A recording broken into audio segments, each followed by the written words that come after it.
No sé qué tal me oís sin el micrófono.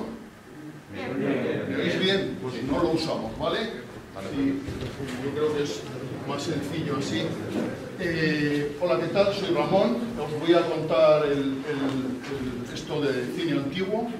Y una duda, los que estáis ahí en los márgenes, ¿veis la pantalla entera? Sí. ¿Tú también? ¿Eres el más marginal? Hay sitios más céntricos que a lo mejor lo verías mejor. Mi sugerencia, yo después de muchos años de hacer carreras y ir a cursos y tal, he aprendido que donde más se aprende es en la primera fila. De verdad os lo digo, ¿eh? Bueno, podéis cambiaros cuando queráis si veis que no está bien. Ay, bueno, perdona, Mercedes, no pasa nada, no. aquí. Es que estamos haciendo un poco de improvisación, que es lo bueno. Bueno, buenos días.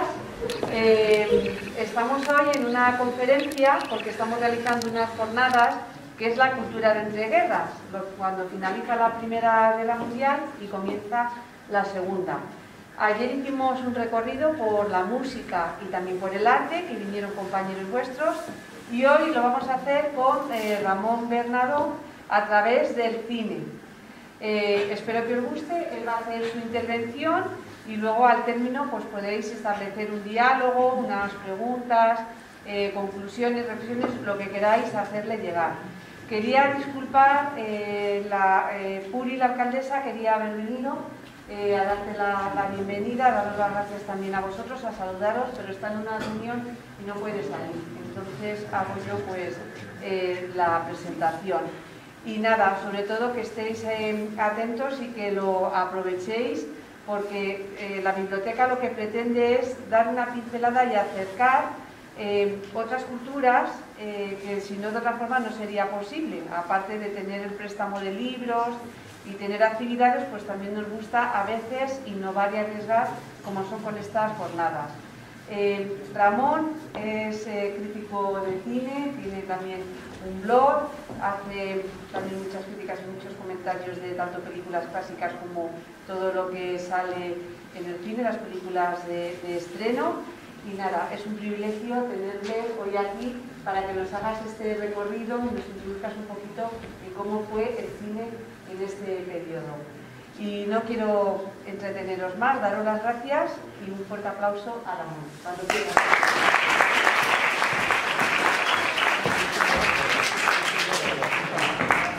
Bueno, muchas gracias, un recibimiento colosal, esto de ser aplaudido antes de intervenir siempre está bien, os lo agradezco mucho.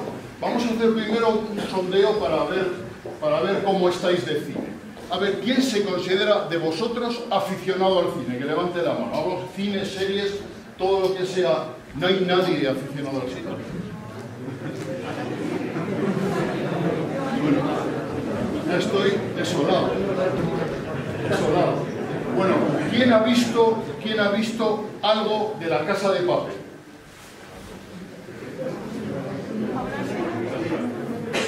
Hay un sector ahí potente. Vale. ¿Quién ha visto, por ejemplo, El Juego del Caracol? Voy del caracol, del calamar. El Juego del Calamar.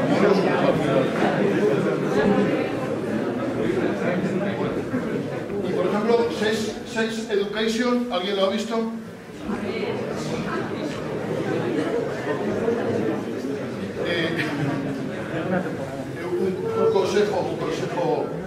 consejo, los que no hayáis visto nada de esto, tenéis un problema. ¿Vale? Vamos a preguntar, vamos a irnos un poco más atrás. A ver, ¿quién ha visto alguna película de Star Wars? De la Guerra de la Galaxia. Vale.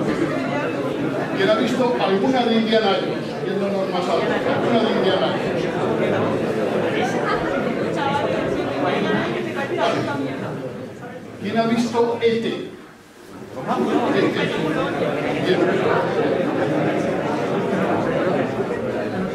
Bueno, ¿quién ha visto los Goonies?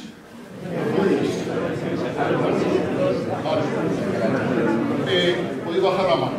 Los que no hayáis visto nada de esto, tenéis otro problema. ¿Vale?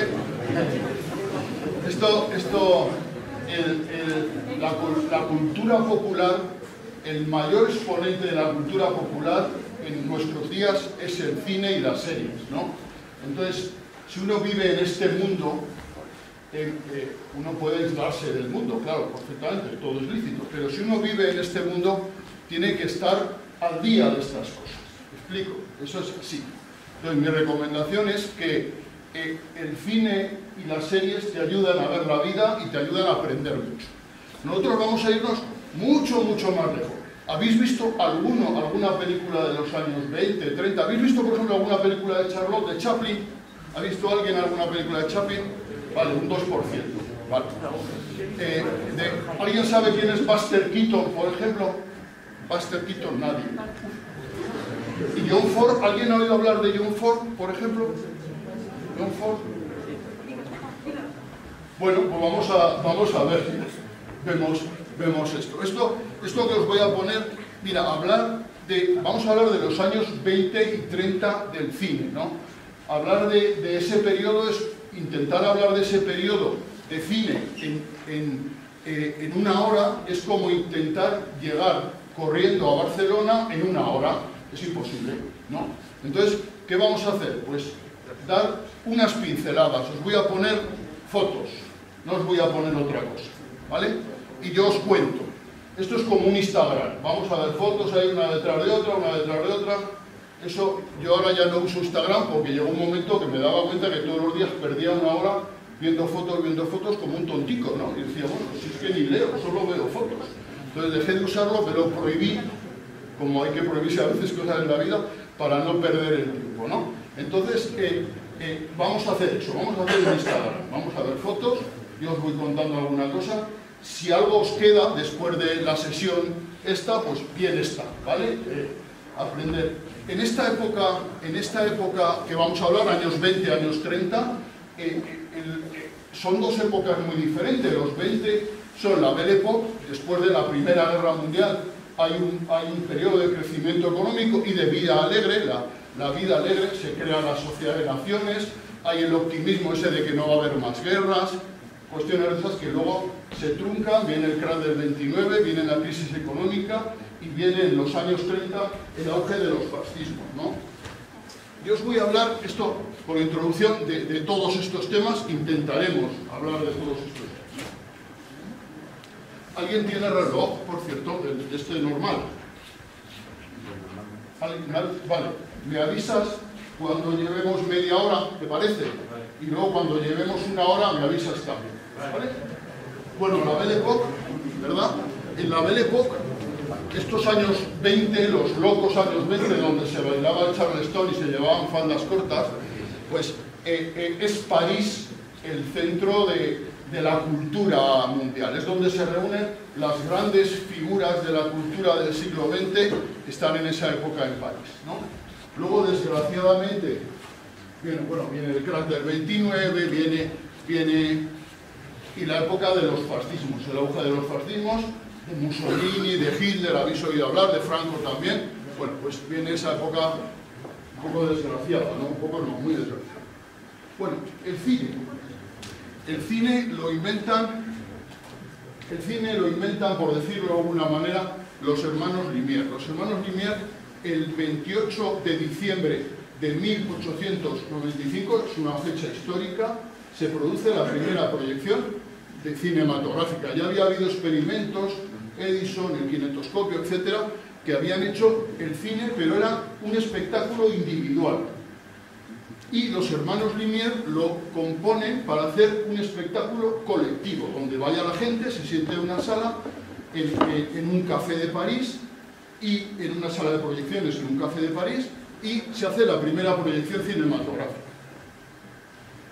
Son 20 minutos de película, que son en realidad 10 cortos, algunos alrededor de 2 minutos, unos más largos, otros más cortos, 20 minutos. Y eso, esa primera proyección, los hermanos Lumière no creían mucho en su invento. Pensaban que era una cosa que, bueno, una atracción que pasaría en poco tiempo, pero eso causa un furor tremendo en París, en Francia, y desde el sitio de proyección Y en muy poco tiempo, el cine se extiende a todo el mundo, En este periodo de entreguerras vamos a empezar hablando del cine mudo. El cine mudo empieza cuando los hermanos Lumière proyectan la primera película. Y podemos decir que termina cuando se produce la primera proyección de cine sonoro, que es El Cantor de Jazz, de la que hablaremos más adelante. Podemos hablar que hay una etapa inicial de cine primitivo, en el que el cine es muy limitado, y una etapa ya más avanzada, a la que nos centraremos los años 20 y los 30, en el cine mudo, ¿no? En el que el cine es sin diálogos, pero sí con sonido, porque todas las proyecciones, incluso la de los hermanos Lumière, iban acompañadas de música. O había un pianista que tocaba el piano y acompañaba la proyección, o a veces había una orquesta. A veces en grandes producciones, que las hubo en estos años, había una orquesta gigantesca, ¿no? Pero las proyecciones nunca eran sin música, sin acompañamiento.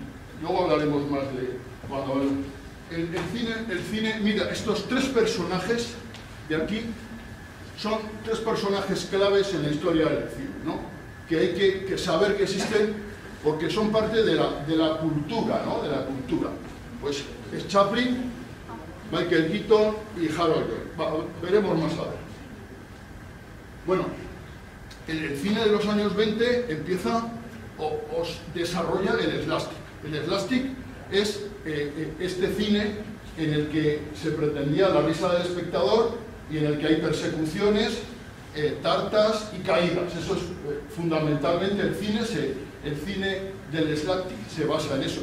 El slapstick, que es una cosa que se inventó en estos años, se sigue haciendo. O sea, sigue haciéndonos gracia cuando en una película alguien tropieza y se cae, ¿no? Eso es universal, ¿no? El slapstick.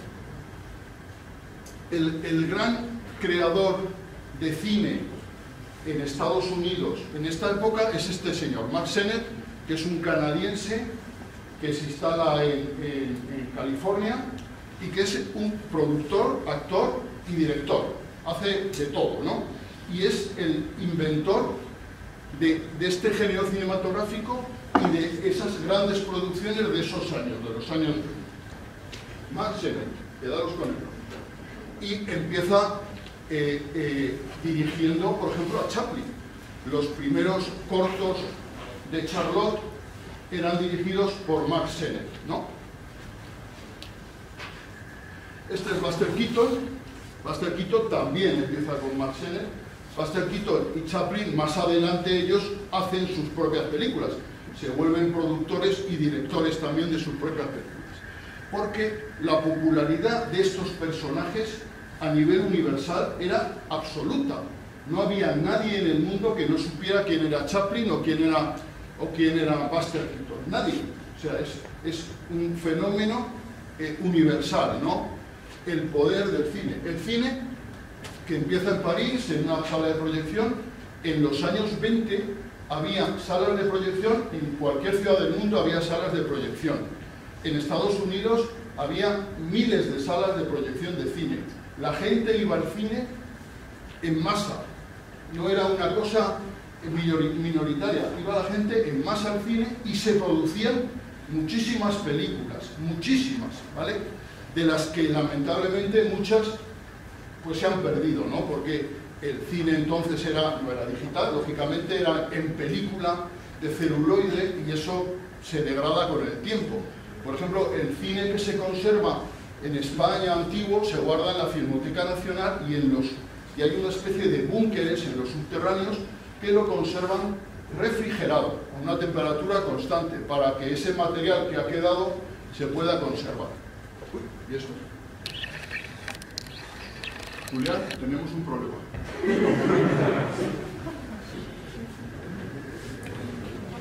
El tema fundamental de este cine silente, de este cine sin diálogos, era el humor. Era el humor porque era lo que más atraía al público. Películas dos películas emblemáticas de esta época, que es una La Quimera de Oro de Chaplin y otra El Maquinista de la General. Las dos las podéis ver en YouTube, si alguno es un friki y tiene muchísimo interés, pueden verlo. Son dos películas estupendas, además con unas innovaciones para la época extraordinarias. Igual que estaba Max Sennett en Estados Unidos, está este personaje, que es Max Lander, en Francia, ¿no? Francia y Estados Unidos siempre han sido los dos ejes del cine, ¿no? El cine europeo en Francia, el cine de Hollywood, el cine americano, esos han sido los dos grandes ejes durante esta época. Ahora habría que introducir otro eje, que es el cine indio, que hay una producción absolutamente bestial y que además el público indio sigue yendo a las salas de forma masiva, ¿no? Pues Max Lander es el cineasta que hace el slapstick en Francia, ¿no? Aunque posiblemente sus personajes sean con más profundidad, hace un cine, diríamos, más de autor, ¿no? Max Lander lo ficha Hollywood, lo ficha Estados Unidos, y cuando iba a embarcarse hacia Estados Unidos, comienza la Primera Guerra Mundial, lo reclutan y ya no hace carrera americana, ya se queda en Francia y muere muy joven, ¿no?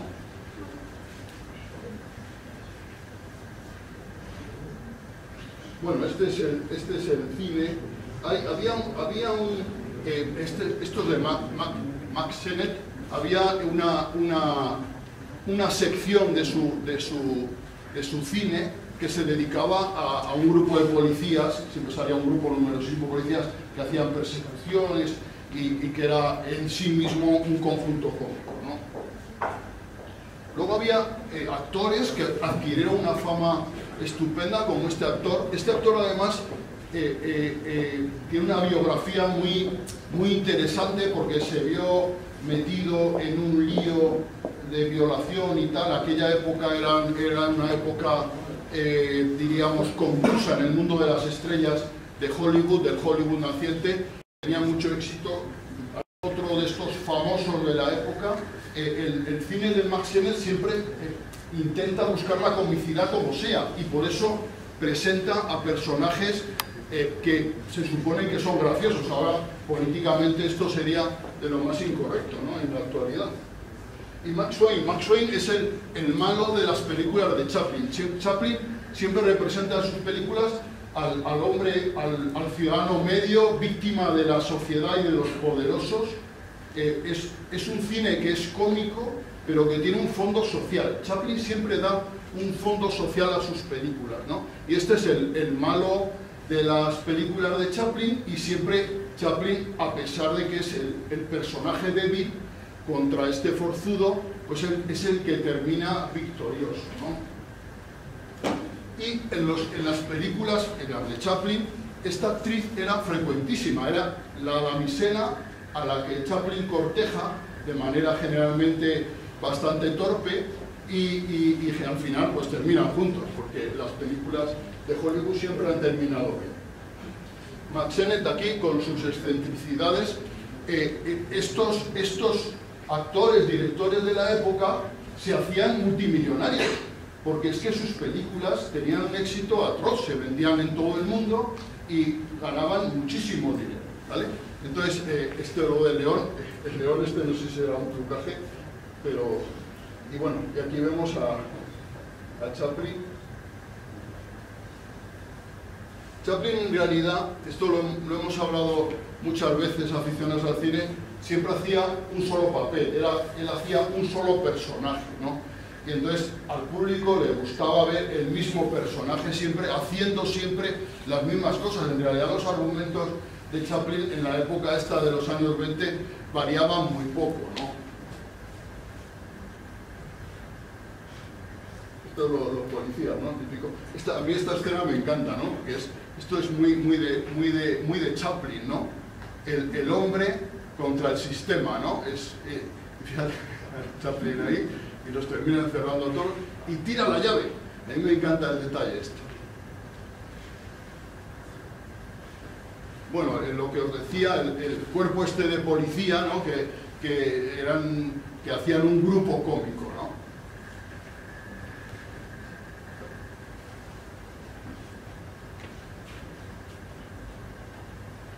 Buster Keaton, este era el humor de Buster Keaton. Buster Keaton tenía una característica especial: nunca sonreía, nunca. Siempre ponía la misma cara. De hecho, aquí en España se le llamaba cara de palo, se le apodó de esa manera, cara de palo. Este es Harold Lloyd en una de estas escena, esta es mítica en la historia del cine, pero que en aquella época en la que los efectos especiales eran sencillos, fijaros cómo se las ingeniaban para que pareciera que estaba colgado y en realidad pues estaba ahí. ¿Veis? De todas maneras, la protección que le ofrecían tampoco era demasiado, ya veis que hay un colchón y tampoco es que fuera aquello como muy serio, ¿no?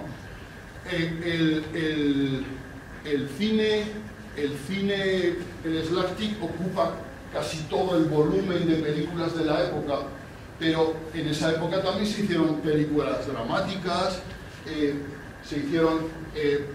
se coloreaban las películas no tenían un color como el que conocemos ahora, pero sí se coloreaban y había matices en ellas. Y empiezan los dibujos animados. Mickey Mouse nació en los años 20, ¿no? La factoría Disney empieza en esos años también. Y también empiezan incipientemente los géneros cinematográficos. Pues el cine negro, el cine de intriga, ¿no? Y con los intertítulos, que luego hablaremos de ellos, los intertítulos que son unos letreritos que ponían entre medio de las imágenes pues para intentar aclarar la trama. En muchos países eran absolutamente inútiles porque la mayoría de la población no sabía leer. Entonces la imagen tenía, y no había diálogo, o sea que la imagen tenía que ser lo suficientemente potente para hacer transmitir la historia, porque si no, no podía ser de otra manera, ¿no?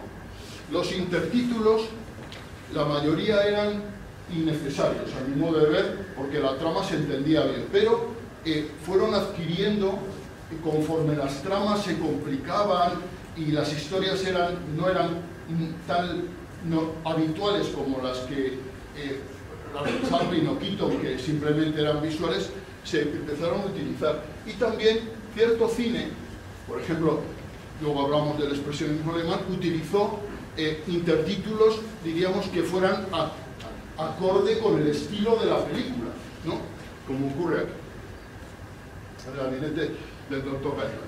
Esta es una proyección de Napoleón de Abel Gance. Abel Gance es un director increíble para la época, y ya vemos que ya hay una orquesta a todo tren para ilustrar la proyección de la película, ¿no? Y luego hablamos de Abel Gance, no quiero anticiparlo, porque si luego... Pero, por ejemplo, Napoleón es una película que para la época es absolutamente novedosa, es algo que nunca se había visto antes, es una superproducción europea, es una película francesa y en ella se utiliza, pues veis, cosas que aquí se ven que no se habían utilizado antes, la pantalla partida en el que al mismo tiempo se van presentando personajes diferentes y se intenta dar, eso encajaba muy bien con el impresionismo francés, intentaba dar una imagen poética de los rostros de los personajes, ¿no? Lo de la música que hablábamos al principio, pues es que toda proyección tenía un pianista, por eso ahora cuando se ve una película muda siempre hay de fondo música de piano, ¿no? Porque efectivamente cuando se proyectaban era así. Al principio la música solo era un acompañamiento y generalmente el pianista tocaba lo que le parecía, lo que sabía. Pero con el tiempo las películas van complicándose y van creándose partituras específicas para cada trozo de película, lo cual hace que no solo sea imagen, sino también música. Bueno, este es Buster Keaton. Buster Keaton con su tipo de humor, ¿verdad? Siempre con el mismo rostro, ¿no? Sin cambiarlo. Este es nuestro amigo Chaplin, estupendo siempre. Chaplin hizo cine durante los años 20, 30 y 40, o sea, no es un actor solo de los años 20, en los años 30 hace películas y su primera película con diálogo en el que se habla es El Gran Dictador, que es una película de 1942. Bueno, y Harold Lloyd, este sí que ponía otras caras aparte de la otra. Bueno, empezamos con el cine surrealista de las vanguardias cinematográficas de los años 20. ¿Qué os ha parecido esto? ¿Qué? Mercedes. Tú no vales porque eres... no, la dice de verdad. Perdón, que tú eres parcial. Dime. Bueno, gracias. ¿Preguntas? ¿Queréis saber algo de estos señores? Esto que lo vemos o lo veis vosotros como muy lejano es fundamental en la historia del cine, ¿no? Todo lo que se va construyendo en los primeros años del cine sirve para que nosotros podamos ver lo que vemos ahora. El lenguaje cinematográfico, que es esa manera de contar las cosas en imágenes, se va construyendo entonces. El cine empieza simplemente con una cámara que se colocaba fija y que delante estaban unos actores o simplemente la realidad, porque la primera película es las primeras películas que proyectan Lumière, películas de 2 minutos, eran películas que ponían la cámara y se veía la llegada de un tren o la salida de una fábrica. La primera película que se hace en España de cine español, no he metido nada porque ya nos desbordaba. La primera película que se hace en España es La salida de misa de 12 del Pilar de Zaragoza, ¿vale? Esa es la primera película, se pone la cámara delante de la puerta del Pilar y va saliendo la gente. Eso es lo primero. Y eso, aunque nos parece ahora nada, en su tiempo era la innovación absoluta y eso atraía público a las salas. Muchísimo. Bueno, el cine surrealista.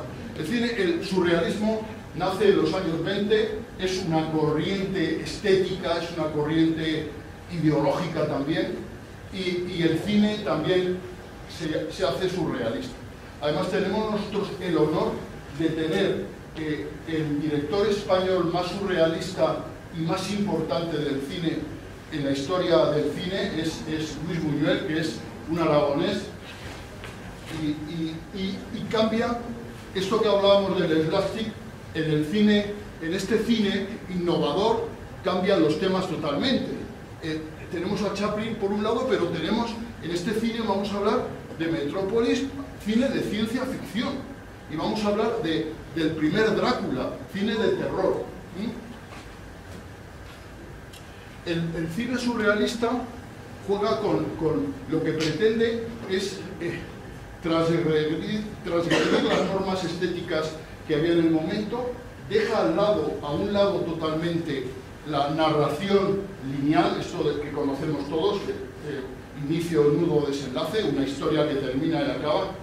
Si es la Antena 3 de los domingos por la tarde, siempre terminan casándose, pues eso el cine surrealista lo olvida y juega con la imagen, creando pues cuestiones totalmente novedosas, ¿no?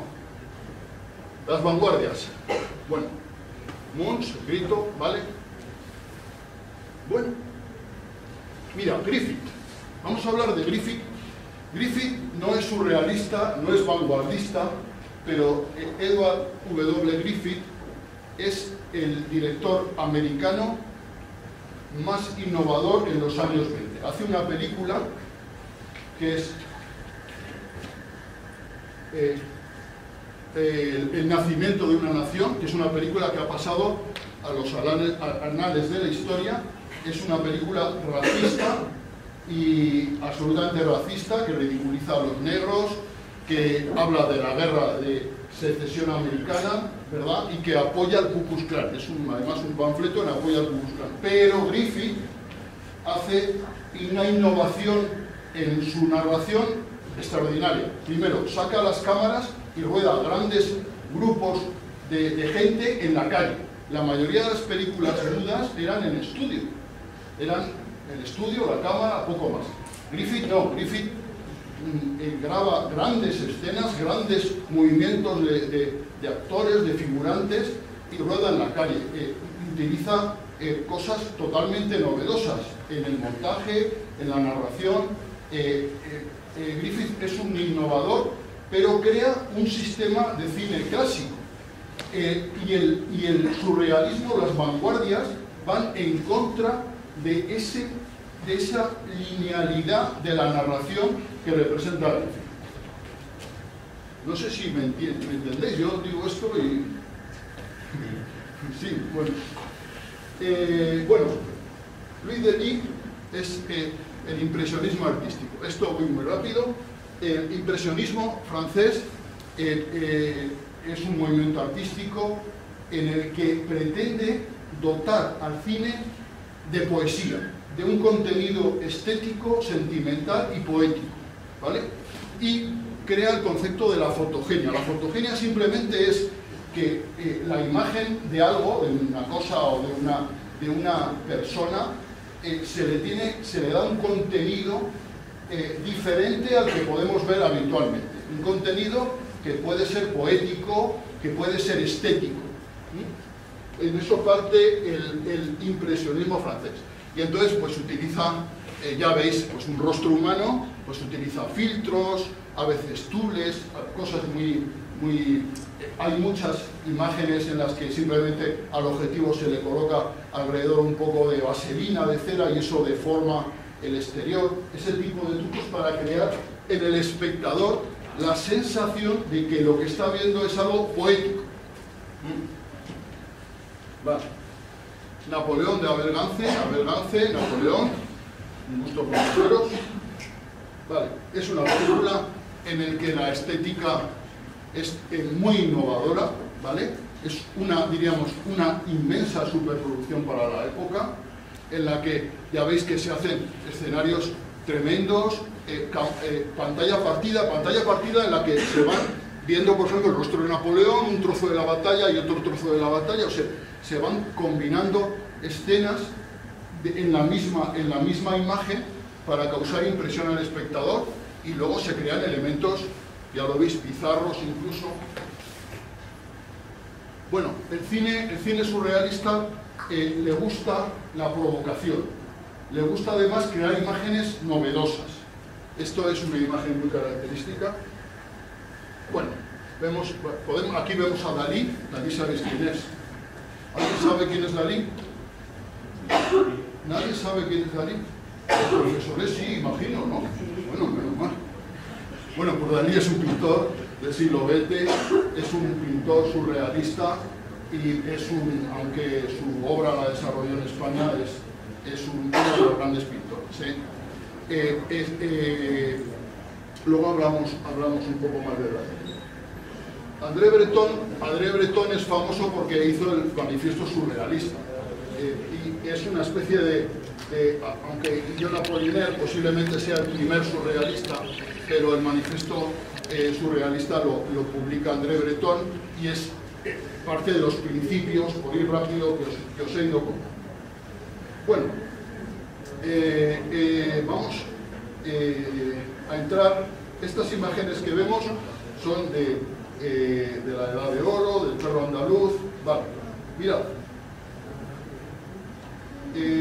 Buñuel, es que yo creo que lo tengo antes. Bueno, estas son imágenes surrealistas, luego os cuento más. Bueno, este era Buñuel. Este es Buñuel retratado por Dalí, ¿vale?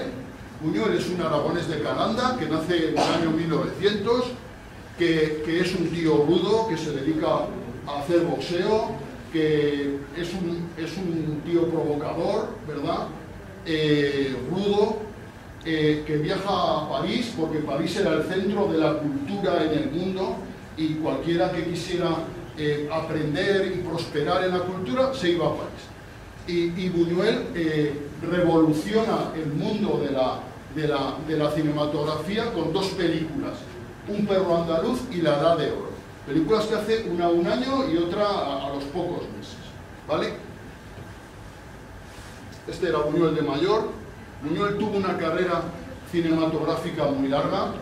Tiene un inicio en el que hace películas de propaganda. Perdona, dime. Vale, muchas gracias. Pues vamos muy mal. Vamos a ir más deprisa. Entonces, me voy a quitar para eso.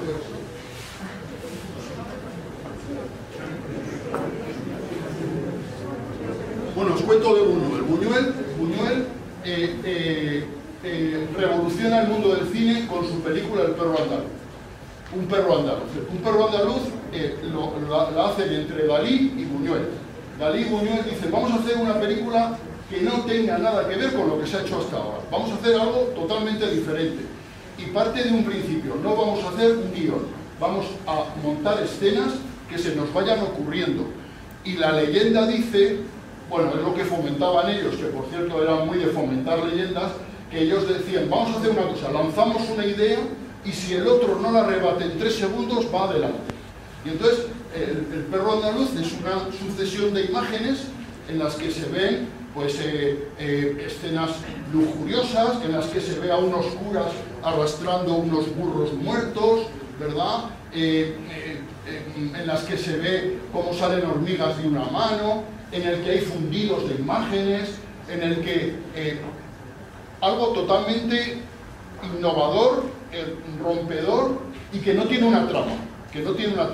Buñuel, cuando la estrenan en París, era un hombre recio, como os digo, llevó un saquillo de piedras porque pensaba que la reacción del público iba a ser furibunda, ¿no? Entonces, para tirarles piedras al público, ¿vale? Entonces, al revés, al contrario, es una película que tiene un éxito tremendo, que la gente aplaude. Sorprendentemente, el primero sorprendido es Buñuel, y Dalí hace, junto con Buñuel, de guionista, ¿no? Este es Buñuel de mayor. Jacques Cocteau, no nos entretenemos él, que no tenemos tiempo. André Breton, ya hemos hablado de él. Este trío, Buñuel, Federico García Lorca y Dalí, se conocen en la residencia de estudiantes en Madrid, ¿vale?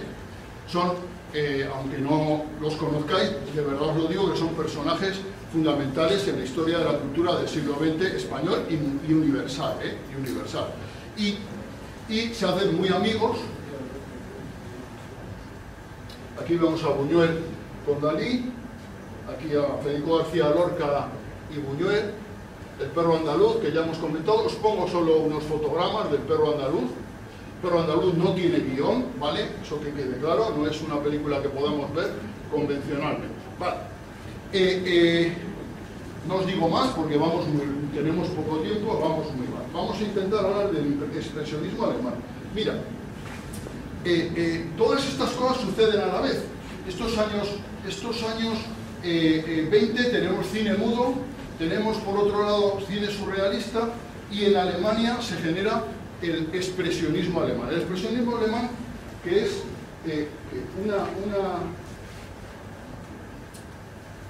el cine es la representación más importante, pero hay arquitectura expresionista alemana, hay pintura expresionista, hay cultura, ¿no? En general, expresionista alemana, ¿vale? Una de las características del expresionismo siempre es la falta de realidad de sus historias, ¿no? Y de sus imágenes. Sus imágenes son irreales, son trucadas, falsas, siempre buscando contrastes, ya lo veis, de blanco, negro, de sombras, de oscuridad. Esta es una arquitectura expresionista alemana de la época, ¿sabes? Que hacían a todo. Y luego se manifiesta también en el teatro. Hay grandes producciones. En aquella época el expresionismo alemán tuvo mucho éxito, sobre todo en Alemania. Y se crea la UFA, es una empresa cinematográfica, es una productora que se crea durante la Primera Guerra Mundial. Se crea para producir películas, porque las películas que se veían en Alemania de origen americano, pues algunas podían interpretarse que eran antialemanas, ¿no? Entonces el Estado alemán crea la UFA para producir sus propias películas, que tiene sobre todo durante la guerra y los años de después un cierto aire propagandístico, y que además siempre ridiculizaban al extranjero, lo consideraban inferior, ¿no? Eso cambia cuando la UFA la compra el Deutsche Bank. El Deutsche Bank, el banco alemán, que sigue existiendo ahora, compra la UFA y entonces quiere darle a esta productora un aire nuevo, innovador, y por eso introduce a nuevos directores. Lubitsch, que es este personaje de aquí, es uno de los grandes directores de la historia del cine. Lubitsch empieza trabajando para la UFA, luego irá a Estados Unidos, y en Estados Unidos va a hacer una producción grandísima y grandes películas. Lubitsch es uno de los directores de cine más elegantes de la historia del cine, es uno de los que trata la comedia de manera más elegante, y siempre hay grandes directores como Hitchcock o Billy Wilder que decían, ¿esto cómo lo hacemos? Dice, como lo haría Lubitsch, ¿no? Eso es una frase típica, el toque Lubitsch. Bueno, el Golem, voy muy rápido, el Golem es posiblemente la primera película de monstruos de la historia del cine. Este señor, este Golem, hay dos versiones, una del 14 y otra posterior. El Golem es un monstruo de arcilla que cobra vida y al que le puedes encargar asesinatos, ¿vale? Le metes una hoja de papel en la boca y se carga el tipo que tienes escrito, ¿vale? Así va la trama del Golem, ¿vale? Ya veis que esto no tiene nada que ver con lo que se había contado antes, o sea, no tiene nada que ver con el cine de Matt Semmes. Fritz Lang, otro de los grandes directores de esta época. Murnau, por supuesto. De Murnau es el gabinete del Dr. Caligari, perdón, no, de Robert Beine es el gabinete del Dr. Caligari. El gabinete del Dr. Caligari es la primera película de zombies de la historia del cine. Hay un muerto que resucita, que está no muerto, ¿verdad? Y que va sembrando el terror, y el Dr. Caligari es el que le da vida, ¿no? La primera película de zombies. En esta, ya ves que se crea, esta imagen la he puesto porque es que es estupenda. Este cine expresionista muchas veces no muestra, simplemente da la sombra, muestra la sombra, el fuera de cámara. ¿Sabéis lo que es el fuera de cámara? Pues el fuera de cámara es cuando oímos algo o sentimos que va a ocurrir algo, pero no lo vemos, ¿no? Eso es una cosa que se hace mucho en cine, que se hace en el cine actual y que se inventa en el expresionismo alemán. Este es el zombie. Ya veis que la estética del cine expresionista es muchas sombras, decorados absolutamente irreales, maquillajes extremos, personajes extremos también. Ya veis que aquí la sensación de irrealidad es absoluta. O sea, las sombras incluso de los muebles de las personas se pintan en las paredes, no son sombras realistas, ¿no? Se hace una versión del Golem posteriormente, que son prácticamente idénticas. Y la primera película de vampiros de la historia del cine es Nosferatu, dirigida por Murnau, y esta es la primera película de vampiros. Está basada en Drácula de Bram Stoker, prácticamente literalmente, pero para no pagar derechos de autor dijeron que era Nosferatu, ¿vale? Este es el primer vampiro de la historia del cine, el primer Drácula.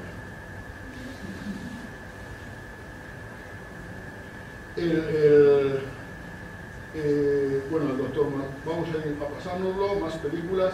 Bueno, Metrópolis. Metrópolis es una película de 1926 y es una película de ciencia ficción, ¿vale? En ella se cuenta un mundo distópico. ¿Sabéis lo que es una distopía? ¿Alguien sabe lo que es una distopía?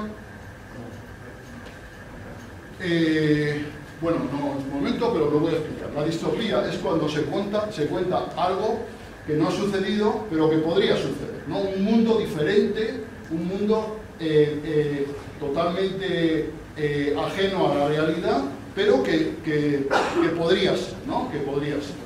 Eso es una distopía. Entonces se crea un mundo distópico, Metrópolis, se crea el primer robot humanoide, porque tiene sentimientos, que es Eva, en Metrópolis, y este es Freelance, que luego tuvo mucha carrera americana también, Freelance, y se crea un mundo. Minority Report, ¿alguien ha visto Minority Report? Vale.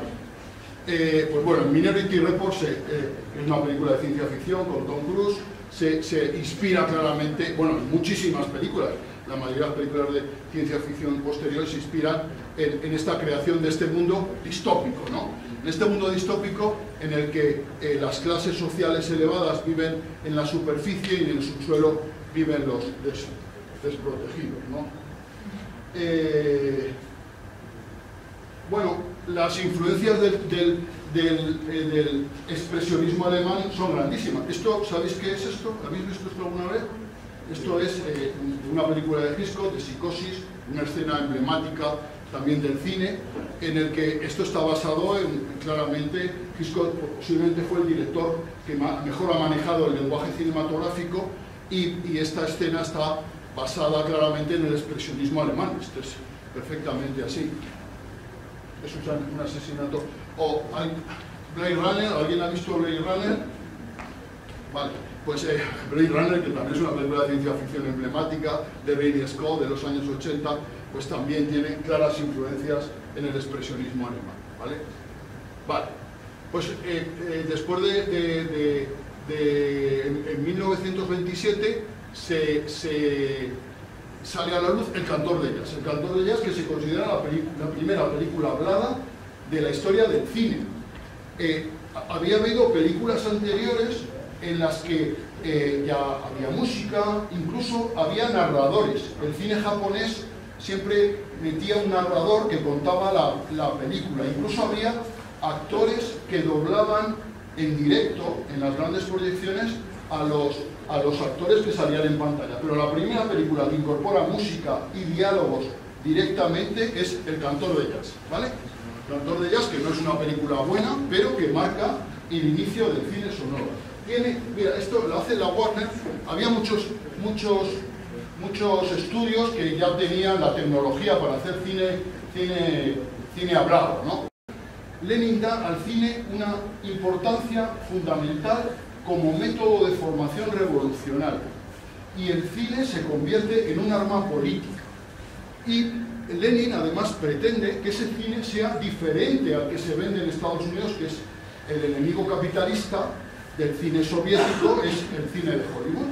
Entonces intenta hacer un cine diferente, innovador, y fomenta todos los directores que hacen cine nuevo, que hacen cine cambiando, diríamos, el lenguaje cinematográfico que ofrece Estados Unidos, y que del cual W. Griffith, El nacimiento de una nación, es el exponente más importante, ¿vale? Y entonces es la Unión Soviética, y entonces tenemos a Eisenstein. Digo Eisenstein porque es el gran director del cine soviético, ¿no?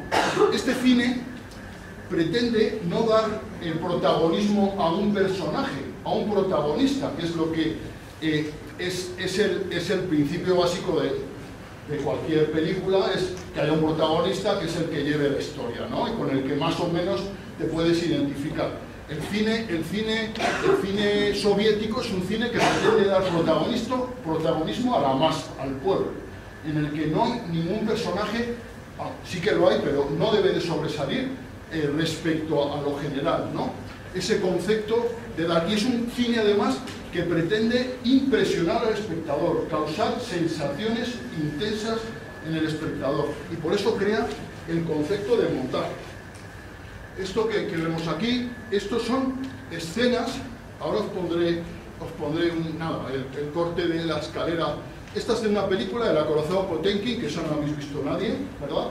El acorazado Potemkin es una película emblemática de la historia del cine, y cuenta la sublevación de unos marinos, yo creo que es en 1904, contra las tropas del zar, y cómo la población de Odessa lo apoya.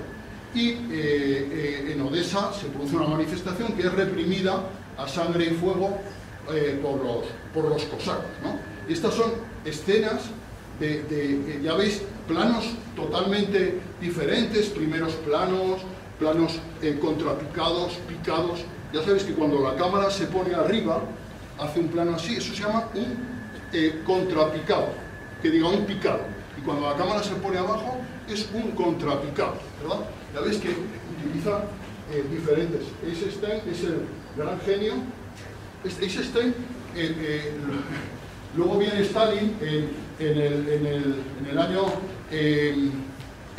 año 25, en 1925 llega Stalin y todo el cine de Lenin, diríamos, cae en desgracia y entra el realismo soviético, que es un estilo totalmente diferente, y directores como Eisenstein se van de la Unión Soviética. A Eisenstein lo ficha Hollywood, pero lo postergan, no tiene producción, y consigue, gracias a la amistad de Chaplin, realizar una película que cuenta la historia de México, la de México revolucionario, que al final la película no termina de estrenarse, y Eisenstein se tiene que volver años después, absolutamente postergado y en la ruina, a la Unión Soviética, y le dan ahí un puesto en la escuela de cine en Rusia, ¿no?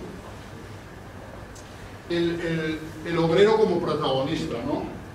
del acorazado Potemkin, escena que ahora os voy a poner. Octubre es otra de las grandes películas en la que se ensalza la revolución rusa. Es una película que se hace años después, pero que cualquiera que la vea le parece un documental, parece que esté grabada, porque tiene un realismo absoluto, ¿no? Vale. Bueno, más películas. Vamos, os pongo. Esta es la famosa escena de la escalinata, de la masacre de la escalinata de Odessa, ¿no? Fijaros en los planos, cómo se van sucediendo, ¿no? Aquí un plano general, aquí en un plano, efectivamente, un picado, con las tropas van avanzando por la escalera. Vemos aquí un plano diferente totalmente, el montaje es fundamental, planos que duran segundos, a los soldados disparando, gente cayendo, aquí un contrapicado, el famoso carrito. Esto se ha homenajeado en cientos de películas del cine, las tropas bajando, y primeros planos que se intercalan, de muy corta duración, intentan resaltar el dramatismo de la situación. Ya no digo más.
El montaje soviético.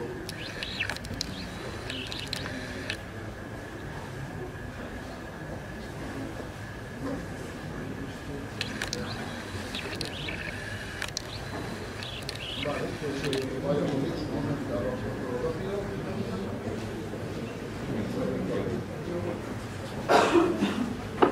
¿Alguna pregunta? ¿Conocíais algo de esto? ¿Qué os cuento?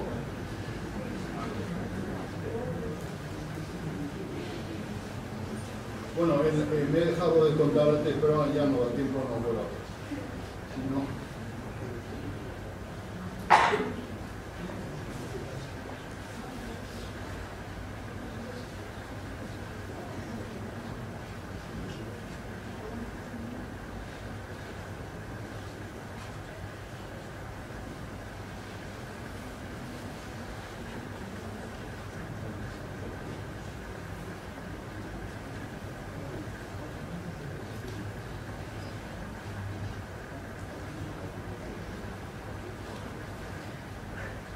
Vale. ¿Qué me pasa? Vale. El cine clásico de Hollywood. ¿Qué tal vamos de tiempo? Cronometrador. Nos quedan 5 minutos para la hora. Bueno, pues vamos fatal. Vamos a seguir, ¿vale? Bueno, el cine de Hollywood. El cine de Hollywood sigue vigente actualmente. La mayoría de las películas que vemos es cine hollywoodiense, no es cine de entretenimiento. El cine clásico de Hollywood empieza en los 30, termina a finales de los 50, ¿no? O sea que es un periodo larguísimo. Y se caracteriza primero por las estrellas, ¿vale? Las grandes productoras cinematográficas tienen sus estrellas. Y siempre se ha dicho que en Hollywood hay más estrellas que en el cielo, ¿no? Y eso, en las películas, en aquella época, las hacía el estudio. O sea, ahora decimos, es una película, yo qué sé, de Almodóvar o de Kubrick, o yo qué sé. Pero entonces en aquella época era una película de la Universal, o era una película de la Paramount, o era una película de la Warner. O sea, las películas eran de la productora. Hollywood funcionaba como una fábrica, la fábrica de sueños, nunca mejor dicho, ¿no? Porque había en plantilla, las productoras tenían guionistas que escribían guiones 8 o 12 horas al día, 6 días a la semana. Había directores al que le decían, mira, tú vas a dirigir esta película, que se llama de esta manera, y la vas a dirigir.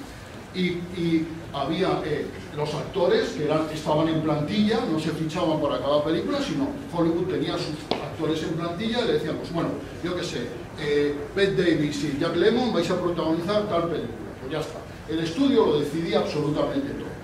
Y el productor era muchas veces el montaje de la película, el director filmaba y el montaje a veces lo hacía el productor, o a veces montadores profesionales. O sea que la película tenía una autoría muy diluida y eran películas de la productora. ¿Eso qué generaba? Primero, además los estudios tenían salas donde exponían sus películas. O sea, Warner, había salas de Warner en Nueva York, yo qué sé, en Miami, en Dakota del Norte, donde os ocurra, cada productora tenía sus salas de proyección y ahí ponían sus películas. Eso generaba, primero, una gran cantidad de películas. En segundo lugar, una distribución garantizada. Esas películas tenían ya sala seguro para ser vistas y era una máquina de hacer dinero. Las estrellas trabajaban a sueldo y fichaban pues por 7, 6, 8 años, ¿vale? O sea, por mucho tiempo. Y entonces trabajaban a un sueldo. No es que hicieran una película y cobraran, sino que había muchos directores que hacían 2, 3 películas al año y muchos actores que hacían pues 3, 4, incluso 5 películas al año, ¿no? Si un actor además vivía en un régimen de semiesclavitud con el estudio, porque el estudio decidía de qué color era su pelo, si se tenía que hacer cirugía estética, qué vestir, incluso qué novios tener o con quién salir, porque se iba a llamar a los periodistas para decir, bueno, fulano sale con mengana. Eso era el régimen de Hollywood, era así, ¿no? Era todo enfocado al negocio y esto termina a finales de los 50, porque se agota este sistema, las cosas se terminan agotando, y porque se aplica la ley antitrust, en la que se prohíbe que los mismos que producen tengan salas con los que comercializar y sean los mismos que distribuyen. Entonces ahora las películas las produce alguien, las distribuye alguien y se ven en salas que son de otra persona diferente. ¿Me explico? Entonces era todo el negocio redondo, ¿no? Y esto se termina con el nuevo cine americano de primeros de los años 60, se termina. El Cantor de Jazz, ya hemos hablado, de las productoras también, la Metro, la 20th Century Fox, la Columbia, y hay un año emblemático en la historia del cine, que es 1939. En 1939 se estrenan 3 de las películas más importantes posiblemente de la historia del cine. Fijaros que en este cartel, lo he puesto en tensión, este es de Cumbres Borrascosas, un dramón total, basado en una novela, se dice los protagonistas y se pone, presenta Samuel Goldwyn, que es el productor. No se dice nada del director de la película. Curioso. Lo que el viento se llevó. ¿Alguien ha visto lo que el viento se llevó? Vale. Lo que el viento se llevó es el melodrama con mayúsculas por excelencia de la historia del cine. 4 horas de Scarlett O'Hara, 4 horas de melodramón, ¿no? Una película que se desarrolla en la Guerra de Secesión Americana desde el punto de vista sudista y que la protagonista es Vivien Leigh. Esta película, que es de 1939, es posiblemente la película que mejor promoción de marketing ha tenido en la historia del cine. Esta película, antes de empezar a hacerse, ya era famosa, porque se hicieron, el casting, por ejemplo, de la actriz, se hizo entre miles y miles de chicas europeas y americanas, y entonces todo el mundo hablaba ya de lo que el viento se llevó antes de empezar a hacerse. Una cosa estupenda. Lo que el viento se llevó es una película compleja porque tuvo varios directores, ¿verdad?, que fueron despedidos sucesivamente. El Mago de Oz, que es una película también del año 39, este año se rodan estas 3 grandes películas, que son películas emblemáticas de la historia del cine. Aquí Judy Garland, es una película estupenda, El Mago de Oz. Las 3 son películas estupendas. A mí El Mago de Oz me gusta mucho porque es un musical, y es un musical además en el que, bueno, conocéis la historia del Mago de Oz, ¿no? No hace falta que os lo diga, vale. Pero la parte realista de la película, no el sueño de Dorita, de Dorothy, sino la parte realista es en blanco y negro, y el sueño es en color, muy a color, además, muy a color. Por cierto, que hay, sabes que salen unos enanos en la historia, salen unos enanos que hay 1000 anécdotas sobre lo mal que se portaron. Casablanca es del año 42, es otra película emblemática del cine y es un ejemplo de lo que es una producción de Hollywood, porque Casablanca es una película barata, que se rodó muy rápido, que el director es Michael Curtis, que era un artesano de Hollywood, uno de estos que hacía películas, y que rodaba una película muy rápida, una película que además no tenía el guión acabado, que el guión se iba improvisando un poco de día a día, que los actores muchas veces se les daba, por la mañana cuando llegaban al set se les daban los diálogos de lo que iban a rodar. O sea, una película muy improvisada en la que no se esperaba nada de esta película. Esta película es una película que se hizo pues de relleno, de estar de sesión doble, de la primera que era, diríamos, la película de relleno, pero que sale una película redonda, cosas de estas mágicas que ocurren a veces en el cine, y que Casablanca ese año se lleva el Oscar a la mejor película y que se convierte con el paso de los años en una película absolutamente mítica, ¿no? Que si no habéis visto, recomendamos.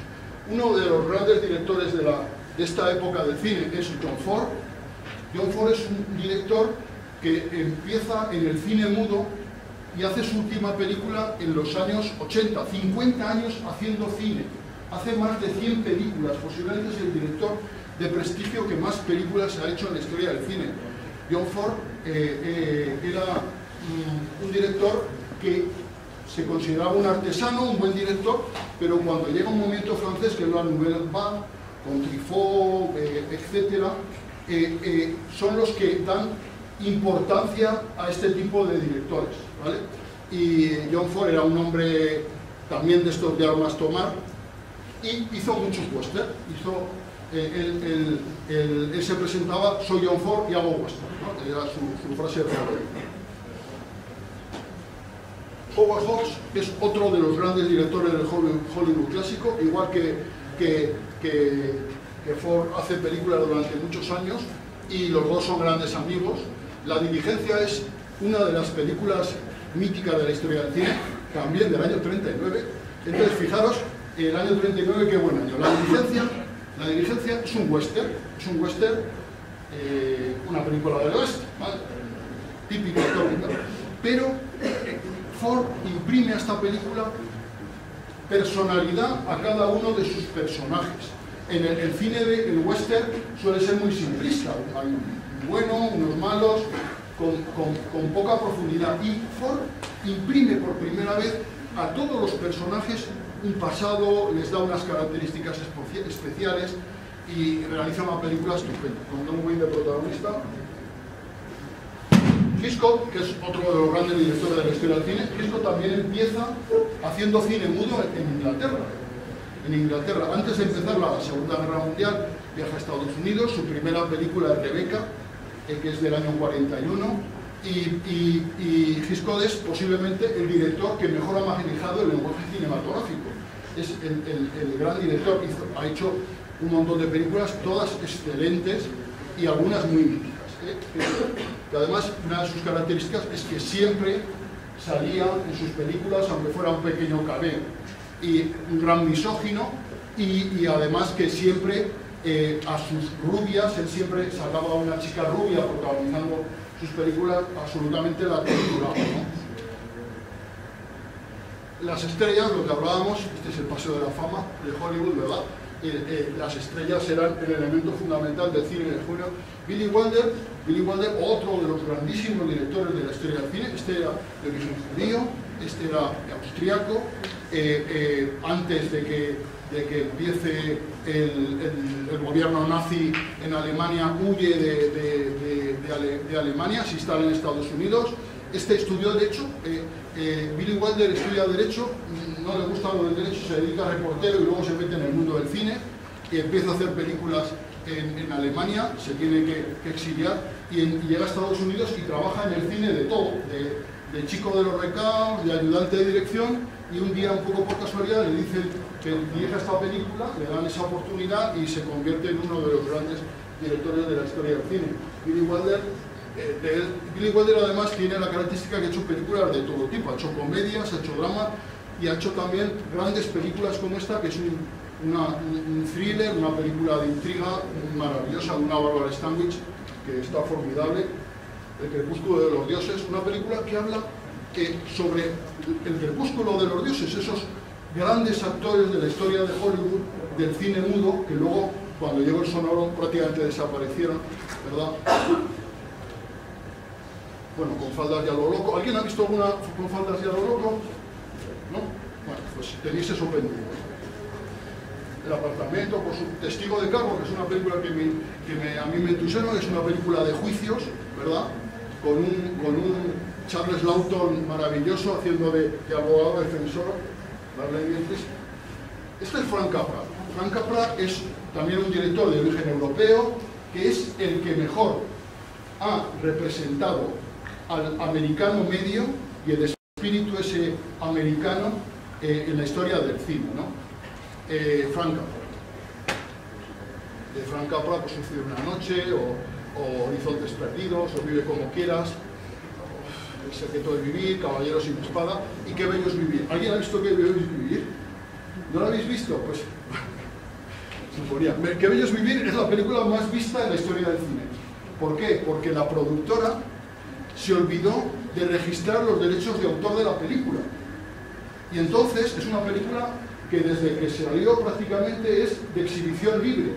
Y en el momento que las televisiones pudieron emitir películas, pues esta película era gratis.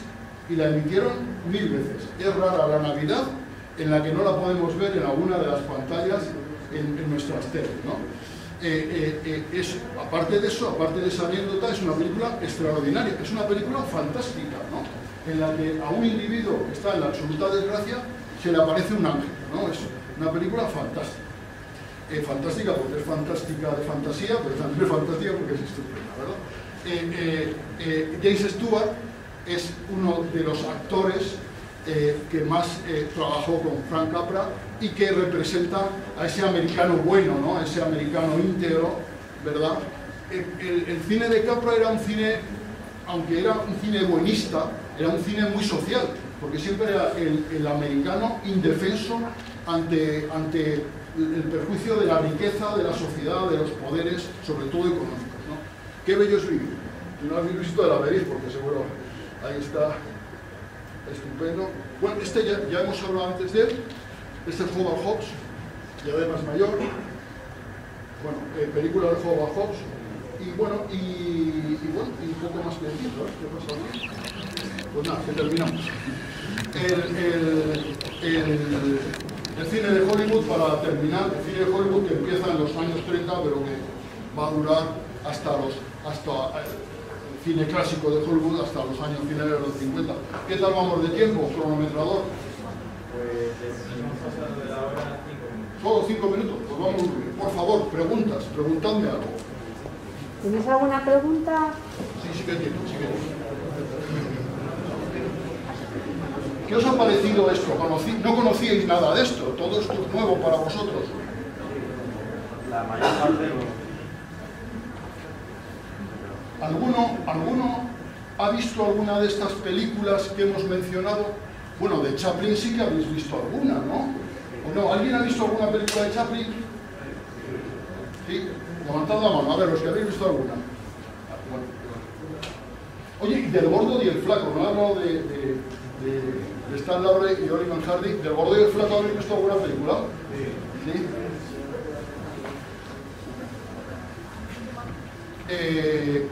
Ya veis que esta época, este periodo histórico, es un periodo en el que el cine cobra más fuerza aún del que ya tenía, porque el cine desde su inicio ha tenido mucha fuerza, pero además se desarrolla como lenguaje cinematográfico total, o sea que en él las diferentes líneas en las que se mueve el cine hace que sea un lenguaje, que el lenguaje se enriquezca y que el cine, todo esto que vemos ahora es de lo que se nutre el cine de ahora. Esto es como cuando uno aprende yo que sé, a leer y empieza con las vocales, luego las consonantes, construye palabras, oraciones y luego escribe un libro, ¿no? Pues hemos empezado primero con el lenguaje más sencillo y luego se ha ido cada vez perfeccionando, ¿no? Y de todo esto bebe el cine actual, lógicamente, ¿vale? El cine es el séptimo arte, sin duda, es un elemento integrador, porque el cine tenemos elementos de teatro, ¿no? Interpretación, pero también elementos de pintura, plásticos, imágenes que nos llegan, ¿no? Y luego, por supuesto, la música, que forma parte muy importante de todas las películas. Muchas veces la mejor música en el cine es la que no se nota, ¿no? La que te mueve a sentir cosas, pero no te das cuenta. Los que vemos mucho cine, si nos damos cuenta de que la melodía nos está incitando hacia el llanto, nos molesta eso, nos chirría, ¿no? Pero el cine construye dentro de sí muchas artes y además utiliza la técnica, porque el cine es iluminación, es fotografía, es muchas técnicas unidas. Ahora hacer una película es súper fácil, con una cámara de móvil se puede hacer una película, una cámara de móvil e imaginación se puede hacer lo que sea, ¿no? El cine antes era mucho más caro, cuando era el cine en celuloide, el celuloide era carísimo, era muy caro. Y la gente que quería hacer una película necesitaba un presupuesto elevado. Ahora, afortunadamente, hay programas de edición gratuitos, hay cámaras digitales pequeñitas que son estupendas. Hacer cine ahora es fácil, lo que hace falta es tener imaginación e innovar, hacer cosas nuevas. ¿A alguien de aquí le interesaría hacer cine o estudiar cine? ¿Hay aquí un futuro Buñuel? No hay ningún futuro Buñuel. Bueno, pues muchísimas gracias, Ramón. Es que no preguntan, entonces tampoco queréis hacerle llegar una impresión. ¿Qué os ha parecido la conferencia de hoy, el recorrido que nos ha hecho Ramón por toda la historia y evolución del cine, que hemos pasado desde América al cine francés, a Alemania, al cine mudo? ¿Qué os ha parecido? ¿Qué van a decir? Que bien. No, bueno, pero también se pueden expresar si no les ha parecido bien. A ver, bueno. Vamos a poner nota, A mí me gusta siempre esto de la educación. ¿Quién lo calificaría de aprobado? De aprobado. Voy a poner sobresaliente, notable, aprobado y suspenso. Ya. Lo digo para los que quieran hacerme la pelota que se esperen. ¿Quién aprobado? Aprobado, notable. Sobresaliente, algún sobresaliente, esos que quieren ir para la nota en el futuro, muy bien. Y los que me suspenden, por favor, alguno habrá. Estadísticamente es imposible que nadie me suspenda. Estadísticamente es imposible. Los profesores, ¿qué tal? ¿Sabéis todo, verdad? Esto lo sabéis todo. Nos ha gustado recordarlo. Nos ha gustado recordarlo. Bueno, pues aquí vamos a despedir a Ramón. Esto era una pincelada para que veáis que además de las películas actuales hay una historia en el cine y gracias a estas actividades lo hemos podido hoy conocer. Le damos un fuerte aplauso a Ramón.